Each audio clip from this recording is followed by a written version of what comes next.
साथियों, हमारे देश में दशकों तक कुछ राजनीतिक दलों ने सिर्फ वोट बैंक की राजनीति की। कुछ लोगों को ही वायदे करो, ज्यादातर लोगों को तरसा कर रखो। भेदभाव, भ्रष्टाचार, ये सब वोट बैंक की राजनीति का साइड इफेक्ट था। लेकिन भाजपा ने इस वोट बैंक की राजनीति को ना सिर्फ टक्कर दी है, बल्कि इसके नुकसान देशवासियों को समझाने में भी सफल रही है। भाजपा की नेक नियत, नेक इरादों से किए जा रहे कार्य, उसे इसलिए जनता से भरपूर आशीर्वाद मिल रहा है। आज देश में ऐसी सरकार है जिसकी वैचारिक निष्ठा अंत्योदय में है। गरीबों, दलितों, पिछड़ों, महिलाओं के हितों के लिए, उनके उत्थान के लिए काम करना, ये हमारी पार्टी के मूल संस्कार है। इसलिए आज दलितों, पिछड़ों, आदिवासियों, किसानों, नौजवानों के साथ ही जिस तरह महिलाएं भाजपा के पक्ष में मजबूती से खड़ी हुई है, वो अपने आप में एक नए युग की ताकत का प्रतिबिंब है। पिछले कई चुनावों में हमने लगातार देखा है, भाजपा का विजय तिलक करने के लिए सबसे आगे हमारी माताएं बहनें आती है। ये केवल एक चुनावी घटना भर नहीं है, एक ऐसा सामाजिक और राष्ट्रीय जागरण है जिसका इतिहास में विश्लेषण किया जाएगा। देश ने महिलाओं को नए अधिकार दिए, सुशासन और कड़े कानूनों से उनमें सुरक्षा का भाव पैदा किया। महिलाओं के स्वास्थ्य की चिंता से लेकर उनकी रसोई की चिंता, गैस, बिजली, राशन की चिंता, इनके जरिए देश ने उनका जीवन बदला है। आज देश की नारी शक्ति के भीतर जो आत्मविश्वास पैदा हुआ है, आर्थिक फैसलों में उनकी जो सहभागिता बढ़ी है, वो भारत के भविष्य को दिशा दे रही है।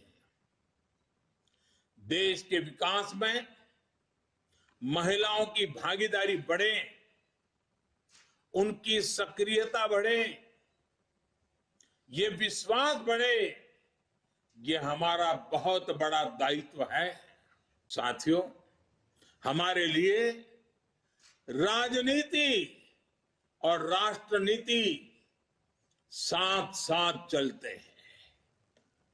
हम राष्ट्रनीति से राजनीति को अलग कर करके चलने वाले लोग नहीं हैं, लेकिन ये भी सच्चाई है कि अभी भी देश में दो तरह की राजनीति चल रही है। एक राजनीति है परिवार भक्ति की और दूसरी है राष्ट्र भक्ति की।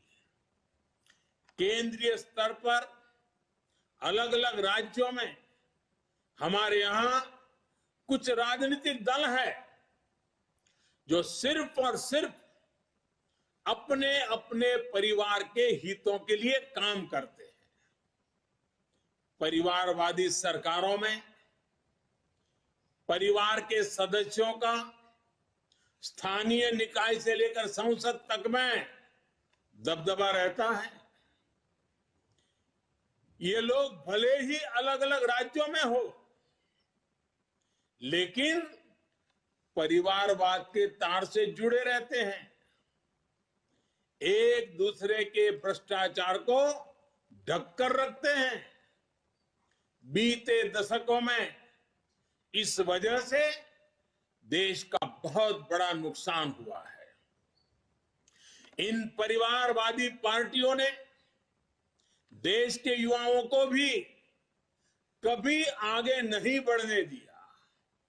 उनके साथ हमेशा विश्वासघात किया है और आज हमें गर्व होना चाहिए कि आज भाजपा ही इकलौती पार्टी है जो इस चुनौती से देश को सजग कर रही है, सतर्क कर रही है।